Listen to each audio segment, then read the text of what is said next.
Good morning, everybody. It's your favorite electrician, Doug here. Thursday? I think it's Thursday today. I got a little cold. You can hear it in my throat. But I wanted to talk to you guys a little bit today, this morning, about pricing. Any of you electricians, tradespeople in general out there who are starting your own company, you're going to say, man, let's try this. I got the skill set. I want to sell what I know. It's that easy. But pricing can be tricky. Understanding where your prices should be is something that's personal to everybody.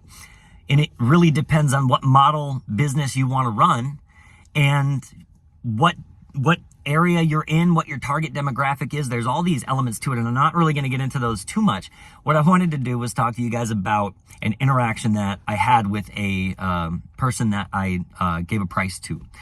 And what was kind of, I want to say what they said in their response, and I want to kind of unpack it so that you guys can understand a little bit from my experience what's important in pricing and how you need to stand by what you need to do for your business. So your business prices need to be, in a nutshell, what you want to pay yourself, what you want to make, what your overhead is, all your costs together, what profit you want the business to make, everything together, and then you've got to work backwards to put your prices on the day-to-day together.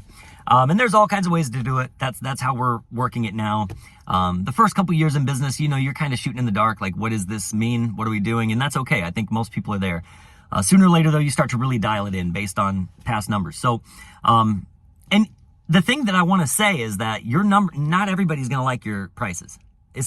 You're probably, we've been talking to this guy that is offering himself as a mentor to us who runs an HVAC company, and he said that they were selling, I think he said like 70-something% of their leads and not making a ton of money. And then they changed their pricing structure. Now they sell about 40% and they're making it a lot more. And so what that means is that when you dial your prices in, there's going to be a larger percentage of people that don't feel like it's worth it. And that's perfectly fine. That's every potential client has the freedom to say yes or no. Nobody has to like your prices. They can say no all they want. So we sent a price out to a guy, and I wanted to talk about this. I'm not going to name names. I'm going to keep it vague so nobody gets upset. But we gave a price to a guy, and the project was basically a 2-story staircase with a landing in the middle. Ceiling's about 13 feet up, and the light fixture, just a keyless at this point, new home, is kind of offset between the two staircases in the middle of the ceiling. So kind of a tricky install. Going to take a little bit of time. Going to require some ladder trickery and a couple hands. The light fixture, somewhere between like 25, 35 pounds, really big, awkward. Not sure if the ceiling box is rated, all that stuff. So gave him our price. Now, all things considered, he doesn't have to like my price. That guy doesn't have to care about, there's so many electrical contracting teams out there. You can just go find another one. But he decided that after sending him an estimate that he needed to let me know that he didn't like the price. And so he sent this email that was like, it started with, whoa, that was like ... And he's like, this is way more than I prepared or budgeted for. And then he said, and your price is about half the price I paid for the light. And he didn't like that. What that says, what he just said with that sentence is that I think that the inanimate device that I paid for, the fixture you're going to hang, should be worth a lot more than you and your team's safety, the effectiveness of your install, this 35-pound weight hanging in the ceiling. I'd rather not be able to trust that it's secured properly for that price. You guys I don't think you're worth that. And that's fine. Look, you can feel that way. And I think everybody has a right to feel how they feel about your price. And everybody has a right too to tell you what they think if they want to. But I have a right to not give a shit. And I don't mean that to be crass, but okay, you don't like the price. Great. There's other teams. Bye. I need to make sure that we're taken care of. Our just like you as an electrical contractor, you got a company, you got to make sure your team's taken care of. You got to make sure you're covering your bases. It's not about just bending over backwards so that what does he expect to happen in that situation? Does he expect me to go, oh, okay, well, let me make less money than I need to make just because you're mean to me. So now I would be bending over backwards to get a client that I don't even want. And then he said, the next line was, can we discuss how you arrived at these numbers? So it's like, and that's proprietary information to some extent, right? So my response was very friendly. I'd be happy to go over the numbers with you. We base our hourly view on this project based on previous experience and scope of work from things we've done before, and we apply our hourly rate. Probably gonna have to change the box. That's about it. It's a pretty good price. I'll never hear from him again, and thank goodness.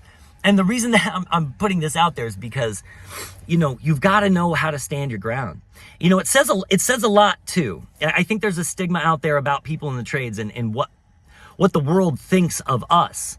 Because now the price I gave to this guy, this dude lives in his house, brand new build, very nice, 4 times larger than my house. Very nice cars in the driveway, and good for him. That's wonderful. But when somebody says to you what he said to us, it shows you that there are people that have this image of tradespeople where they're like, you don't deserve to make that kind of money. My skill set's way more valuable than your skill set. Now, I don't know what his skill set is or what he does for them. I don't care. It just goes to show that there are people out there that believe that feel that way. Like, well, if you're in the trades, don't you just eat beef jerky and drink Miller Lite? You don't need to make that much money, right? I've said this on the podcast before, but I worked for a woman one time and I was drinking a San Pellegrino sparkling water because I'm a hipster. And I said it on the show. She made a comment like, I don't know how I feel about my electrician drinking Pellegrino. She said that. She just basically was like, I don't think you should be able to spend 13 more cents on a water to get carbonation in it. What am I paying you for? It's the mentality of people toward us in the trades can be interesting. You want to find clients that appreciate you. You want to find clients that, for example, in this situation, that guy called us. He called an electrician because that's a complicated install. He doesn't want to try to figure out setting up extension ladders and in different angles on a cut in half stairway with the landing. It'd be dangerous. He's likely to fall off and really hurt himself. So he called an electrician, but he wants to pay you as minimal as possible. So, like I said, that's fine. He's just not your client. And that's a great thing to know. So if you're out there and you're setting your prices and people are bucking them, just understand that that's going to happen. Not everybody's going to like your prices. In fact, probably the majority won't. You've got to know what you need for your company to be successful. You can't just knock your price down so that you can ensure that you get a job for a client that doesn't value you. And look, I should have said this in the beginning. I'm 3 years in, we're 3 years in business. We're figuring this stuff out too, but these are the things that we're learning. And these are the interactions that we're having. So I kind of wanted to share that with y'all just to say, know your worth.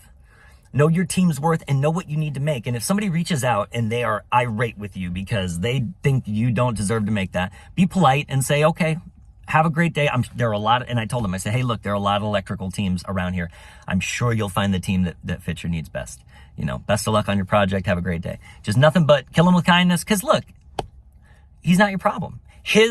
That person's frustration, that person's, view of you, all of that stuff, it's not my problem. He's not my client. I don't want that client. I'm not interested. We want clients who appreciate the work that we do, that say, man, thank you for doing that because I couldn't do it.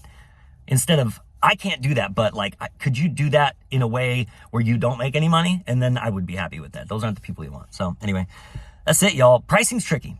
Going through the strategies is hard, and trying to dial in your numbers can be tricky.